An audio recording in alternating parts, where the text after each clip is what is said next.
We are the anchors of Queer News Tonight, and this evening we discuss the queer headlines. A transgender MIT student lost housing and financial support after coming out, but classmates helped by quickly raising over $85,000 to help him graduate. Federal appeals court weighs whether religious employers can fire trans workers, challenging workplace discrimination protections nationwide. Democrat Daniel Biss narrowly defeats Gen Z candidate Kat Abugazele in primary, exposing generational divides as young voters rally behind fresh political voices. HIV activists stage a mock funeral protest warning that Trump's funding cuts could reverse progress, cost lives, and devastate vulnerable LGBTQ+ communities nationwide. Republican-led House committee advances bill restricting trans topics in schools, sparking fears of erasure, censorship, and nationwide bans on LGBTQ inclusive education. All this important LGBTQ+ news and a whole lot more this evening on Queer News Tonight.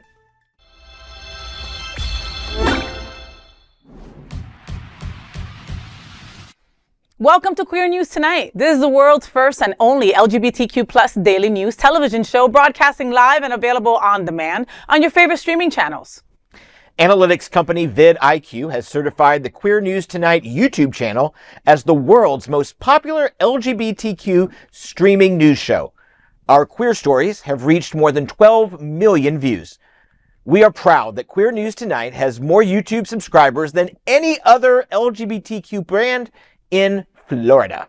We thank you for watching and supporting our voice in our rainbow family. There is no other news program in the LGBTQ world like Queer News Tonight. It is Thursday, March 19th. We are live and literally out of the closet and into the headlines. So many of your important stories we will tell this evening on Queer News Tonight.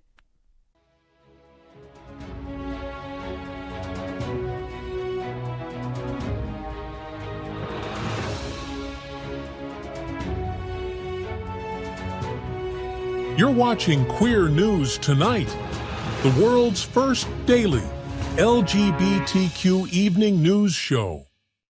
Welcome to the world's most important LGBTQ evening news show. Hotspots Magazine Happening Out Television Network is a nonprofit 501c3 media company in the same model as PBS and NPR, but created for the LGBTQ community.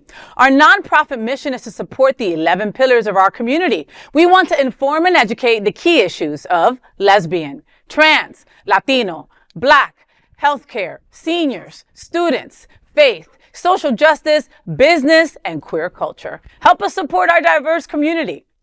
We are part of one of the largest LGBTQ nonprofit media companies in America, Hotspots Magazine and Happening Out Television Network.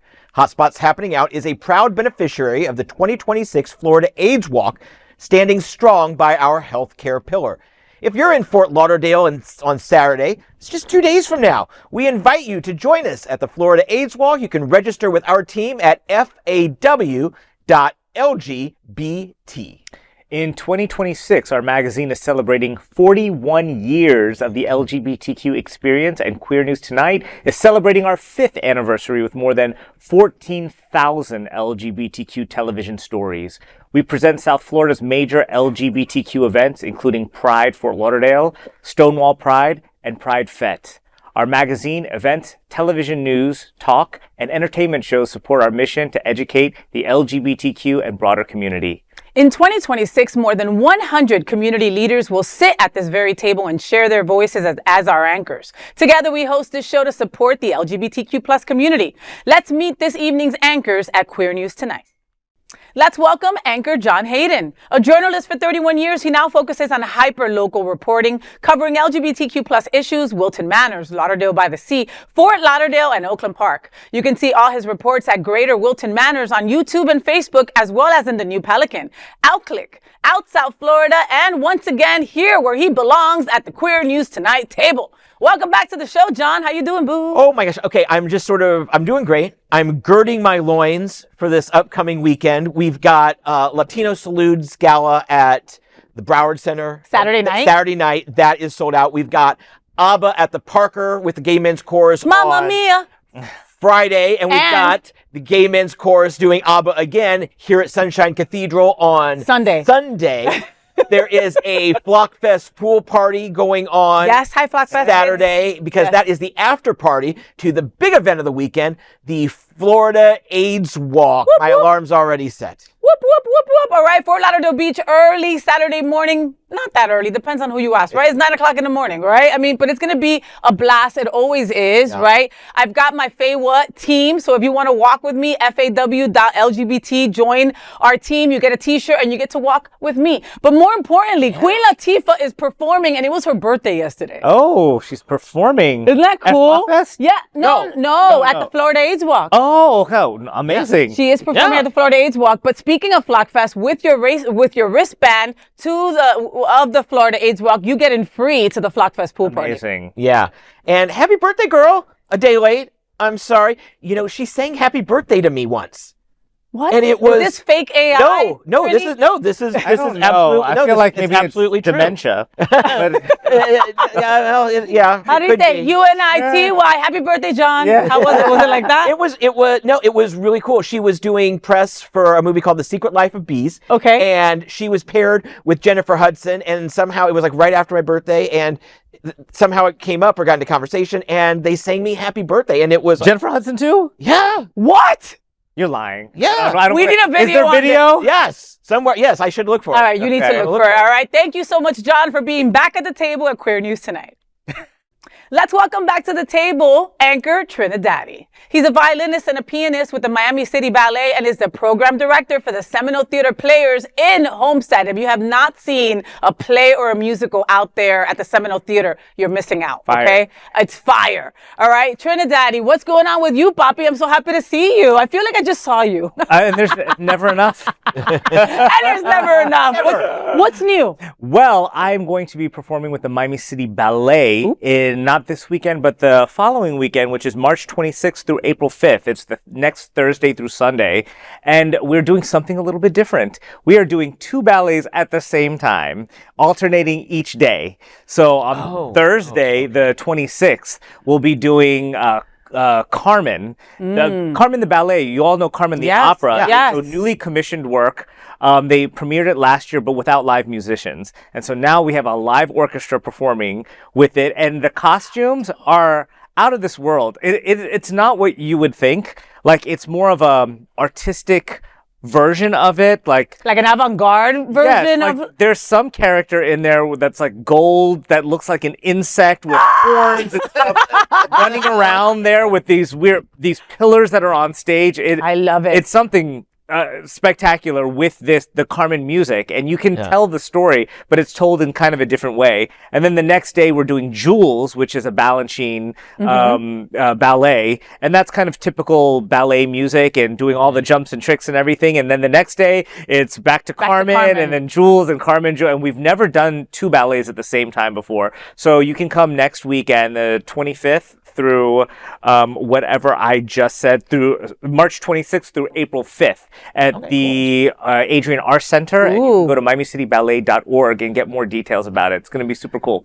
So this is a ballet that even Timothée Chalamet would find engaging. I think he would. I think the little mother.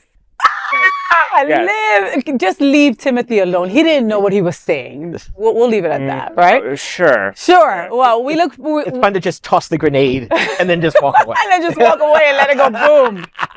We look forward to you. seeing you perform, okay? It's going to be fantabulous. Thank you so much for being back at the table at Queer News Tonight. And, of course, let's welcome tonight's lead anchor. Say it with me. FayWhat! She is a legendary events host, television and radio personality, and the host of Hotspot's Happening Out's The FayWhat Show. Hi, Faye. Is this you? Hi, Faye. Hi, Faye. Show them how to host, Faye. Oh my God. Look, it's Thursday. It's the weekend. I'm already in weekend mode. It's okay. I know you are. Listen, I am so happy to be here, all right? Let's get Queer News Tonight started. Let's do it. I'm FayWhat, and let's queer up students and youth culture. Trans MIT senior raises over $85,000 after eviction threat, family cutoff, and denied aid near graduation. A transgender senior at the Massachusetts Institute of Technology has raised more than $85,000 in just 3 days after being ordered to leave campus housing weeks before graduation. The student, identified as Matthew N. to protect his privacy, lost family financial support after coming out. Because MIT calculates aid using parental income, Matthew did not qualify for institutional assistance. Appeals for independent status were denied, despite documentation from medical professionals and an LGBTQ plus support organization. Without full registration due to unpaid balances, Matthew could not enroll in classes, receive grades, or be paid for campus jobs. His health insurance was also canceled this spring. To help him, classmates launched a fundraiser as the deadline approached, raising over $86,000, surpassing its goal in 3 days. Matthew said, quote, "I am in awe of the immense kindness and generosity of everyone who donated. I am incredibly excited to graduate," end quote. Advocates say the case highlights gaps in financial aid systems, which often assume parental support, leaving many queer students, especially transgender students, at greater financial risk. Look, now this is what community is about. You know, when systems fail, your friends and people who support you are going to rally around you and raise the money and make sure that you graduate. Education is everything. They want us stupid. Do you understand? They want us ridiculously stupid. And when it comes to the transgender community, even more so.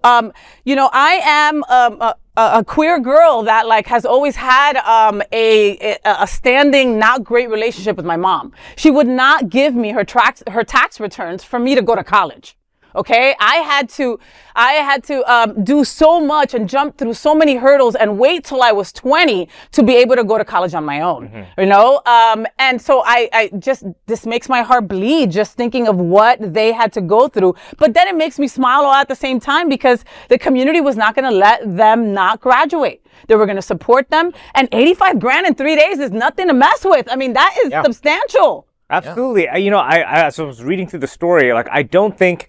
At first glance, I thought it was something discriminatory against trans people, but I don't think that's what it was with MIT. They're not discriminating about trans. They're just saying that because your parents decided to pull their funding, and maybe there was a deadline issue that they could not apply for the independent, something like that. And so it's just one of those flaws of the system 100. That trans people and LGBTQ plus people just seem to be more in that gap because there's more family fallout that happens in a lot of those situations. So yes, you're right. The thrust of the story, it's amazing that the community came together because it's of no fault of this trans person that that their parents just decided midway through college, like, hey, we're just going to drop you like a bad habit. When they came out. Yeah. And couldn't, wouldn't be able to graduate. Yeah. So I just want to make sure that nobody thinks that MIT is transphobic or anything. That's not what the story. Well, no, I would like to, I'm sorry. No, please. Go ahead. I agree.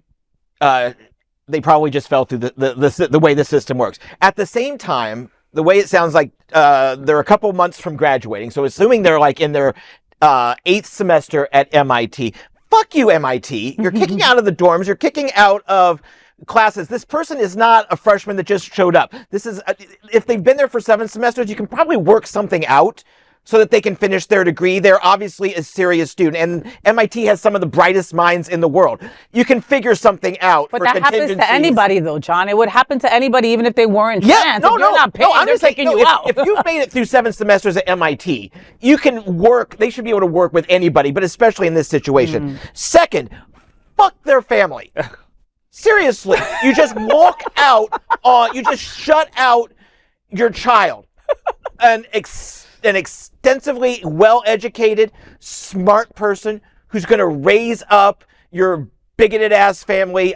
Believe me, I know it's a tough time and I know it hurts, but in the long run, you'll be better.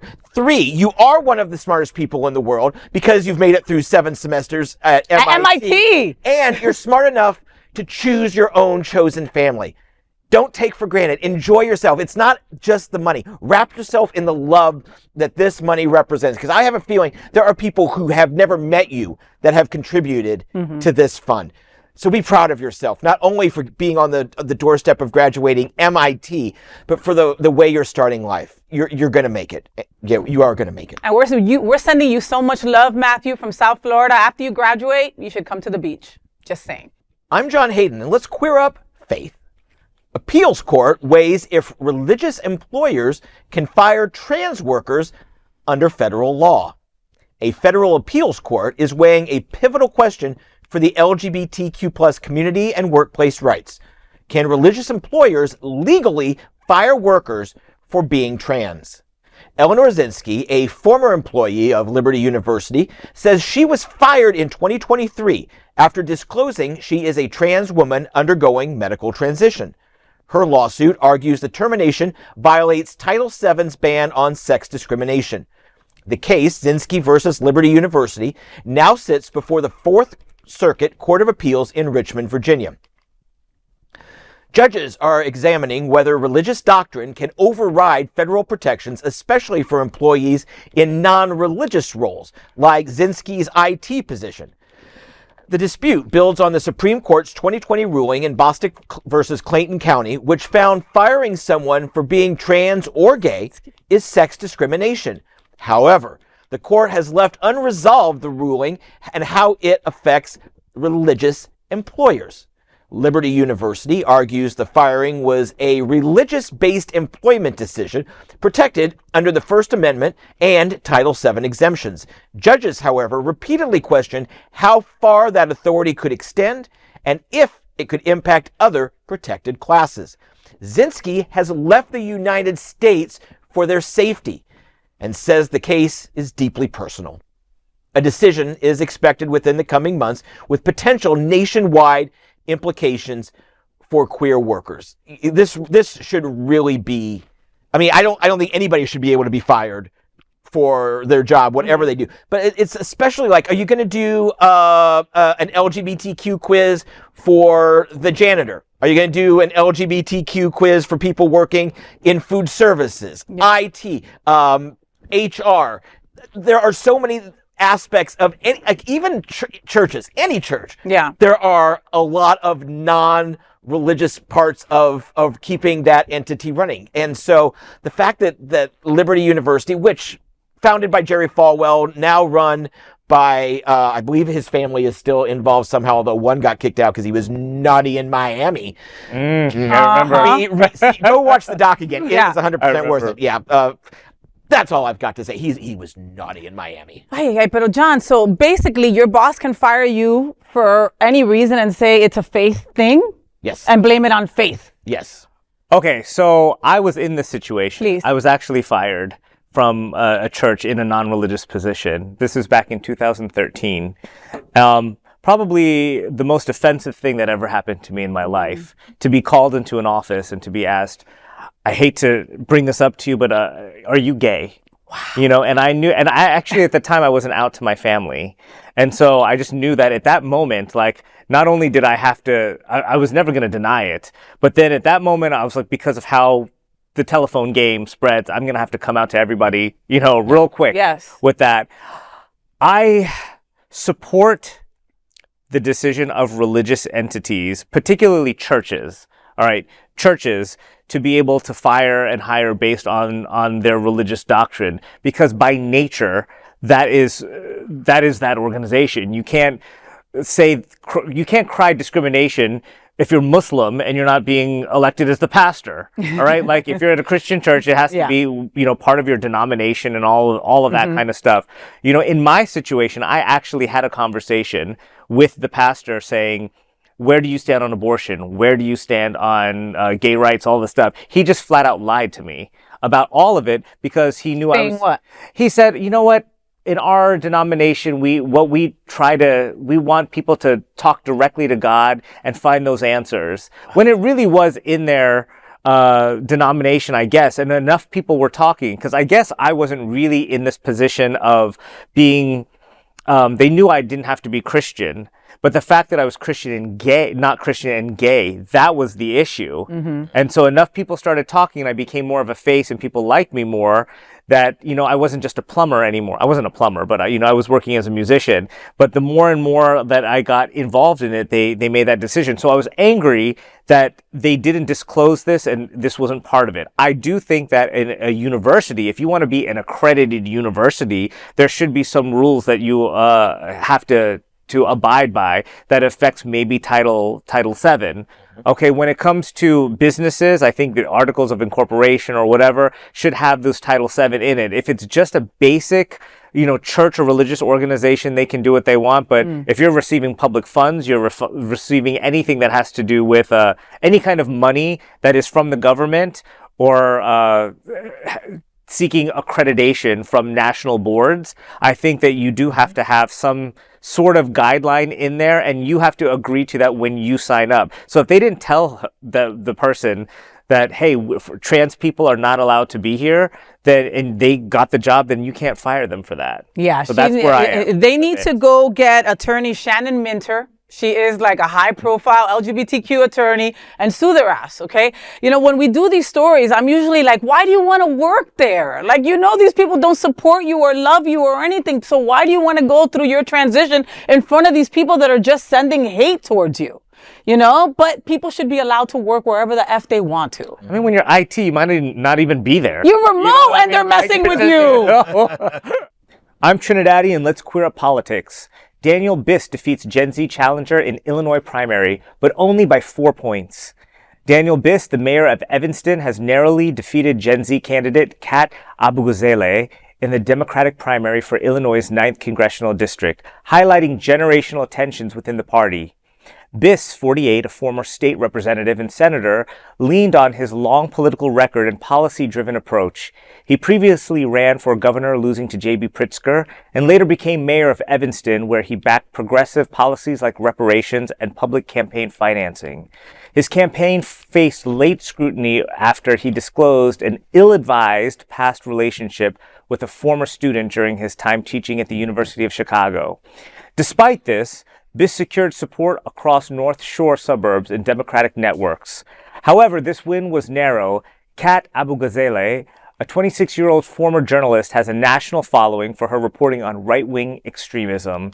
She energized younger voters and attracted online attention. She also offered a sharp contrast to Biss, while positioning the race as a choice between a new generation of political voices and an established figure.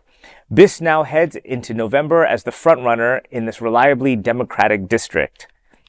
Well, that's kind of maybe the state of where we are in politics right now. In New York, we've got Mayor Mamdani, who is taking that in a very progressive direction. But maybe Illinois is not quite there yet, and they decided to put their support behind somebody who is a little bit more of the establishment candidate.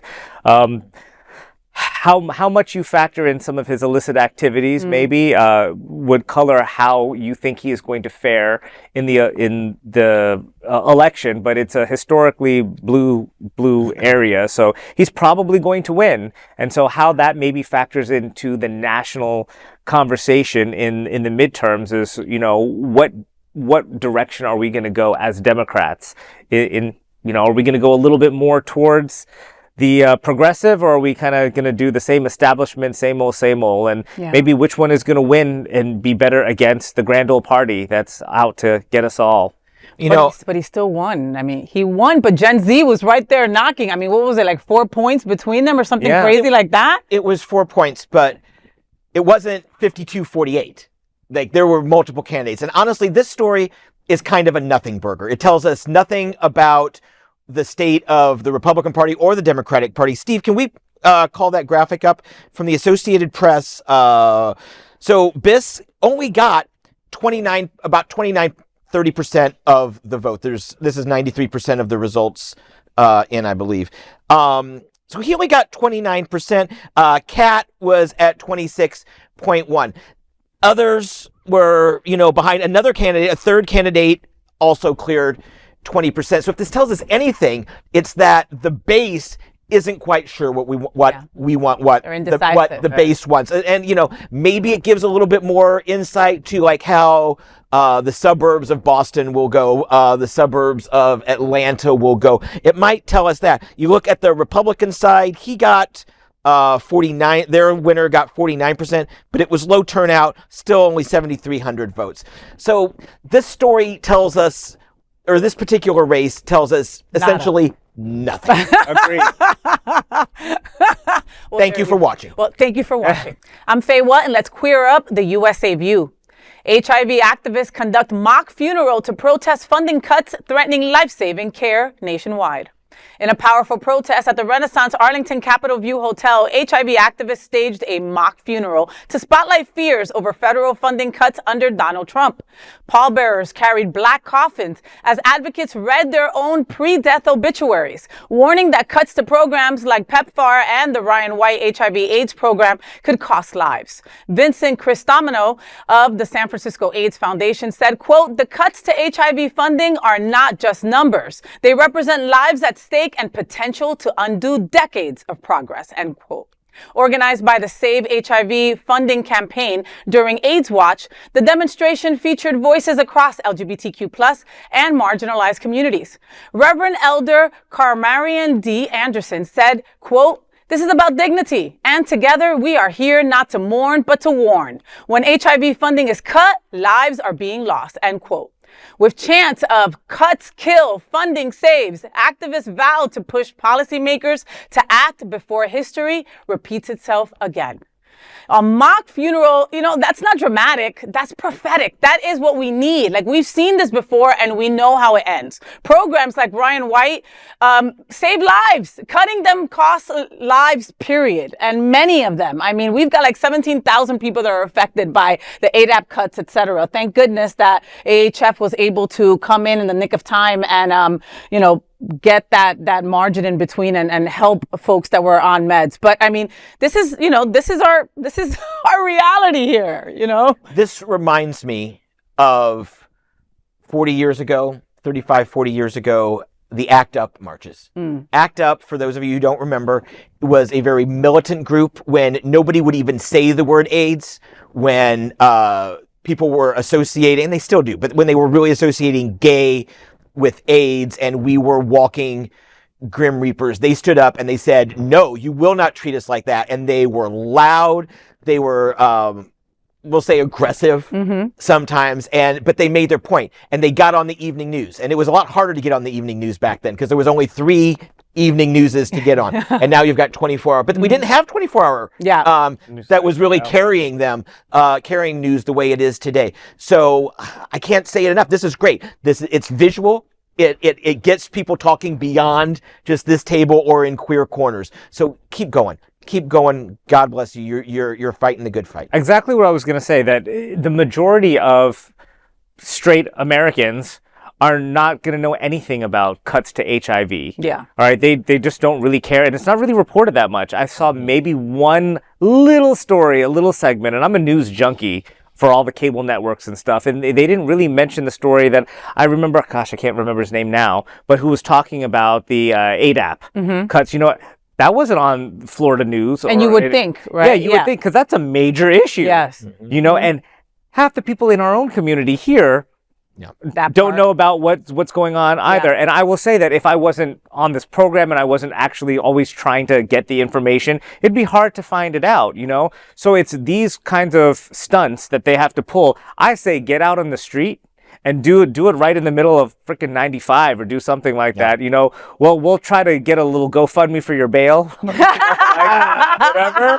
But I mean, like, that's the only way the broader community is going to even know this stuff is happening, is if they're larger spectacles to say, what's going on here? Why are they doing that? And if I do believe if the public in general knew about this, they would be kind of outraged.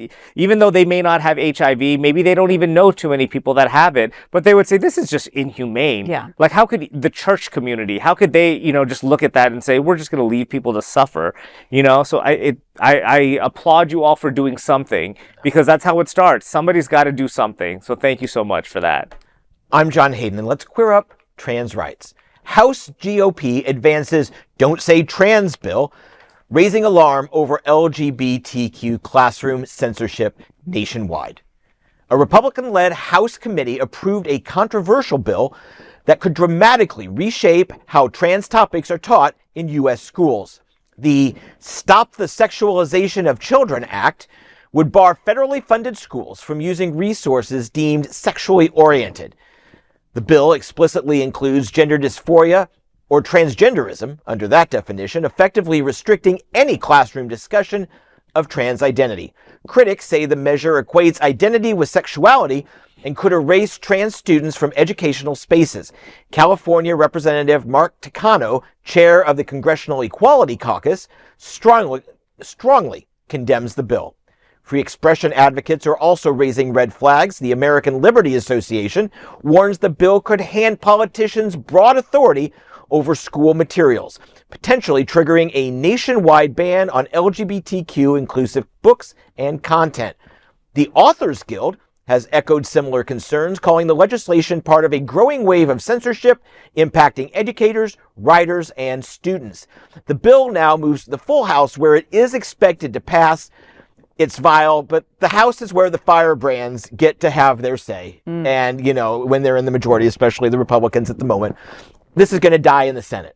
So it's not a real threat per se, but the atmosphere that it is in, it says more about that, where we are and how we have to continually stay on guard. Yeah, I mean, we've talked about it many times from this table before about protecting children, and that's how they guise it, right? Protecting children, but you're also not protecting queer children, right? So queer children don't count, because this bill, it doesn't protect any kids. It just erases them. You know, visibility is how you find out who you really are. You know, conversations are important. I mean, and this wants none of that, you know? Well, as a teacher, having taught in the school system before, it's such a nothing burger, because teachers are not talking about this. All right.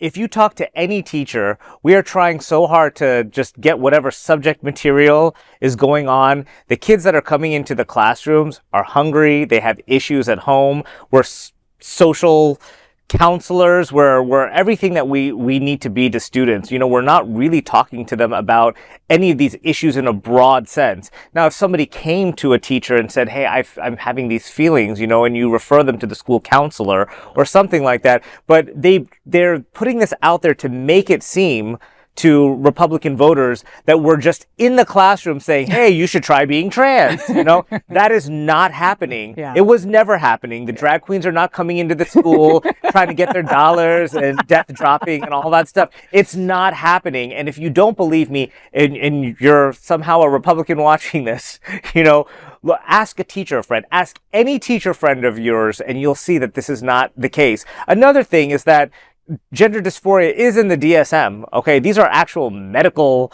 you know, medical terminology. Yeah. So to ban something in a school that's actually real and that's in the medical, you know, in the DSM, that's ridiculous. Like, you know, why would you? I can understand banning something that's untrue. Yeah. But it's right there in front of you. So. Well, as a teacher, you get your curriculum very early. You know what you're going to be teaching for the whole year. It's not like a surprise to you, right? But if one of your kids that you love as a teacher, because the teachers that I know are part parents, right? Yeah. And they, you know what I mean? And they love these children genuinely. And a kid goes up to them and says, hey, I think I might be gay, right? That's a conversation that they want to have with you, the teacher. And they should be allowed to, and they're not. Yeah. But the teacher's still going to have it, to your point, you know? Yeah, and also, I mean, the larger issue with that is that this is not a state issue. They have school boards, and like these are district issues. So anytime you see a state talking about what a school should and shouldn't be able to do, know that they're bypassing that for some other reason, some other political reason. Because, you know, in the village in New York, you know, maybe in some area, you know, you may have a much higher student population that has two parents or transgender parents or something. So to say that that's off the table in an area like that is just kind of ridiculous too. Yeah. So that's why it shouldn't even be up to the state. It's always the local. These are today's headlines from Queer News Tonight, and these anchors represent the best of our LGBTQ family. Especially me. If our community is important to you, share this news with your friends and family. Don't forget to join the conversation on your favorite streaming platform. Queer News Tonight is the only live LGBTQ plus digital television show in the world that is out of the closet into the headlines. We need your support. If our community is to grow and then thrive, we must tell our stories and bring them to the attention of the broader world. This is the only place in the world that tells these types of LGBTQ stories in motion and sound. That is the passion of Hotspots Magazine, Happening Out Television Network, and Queer News Tonight. I'm your lead anchor, FayWhat! And I thank you for joining us on behalf of my fellow LGBTQ anchors here at Queer News Tonight. My crazy John Hayden. And the gorgeous TriniDaddy. We will see you daily at 8 p.m. to our LGBTQ plus world. We wish you a good night. Horse meat disco!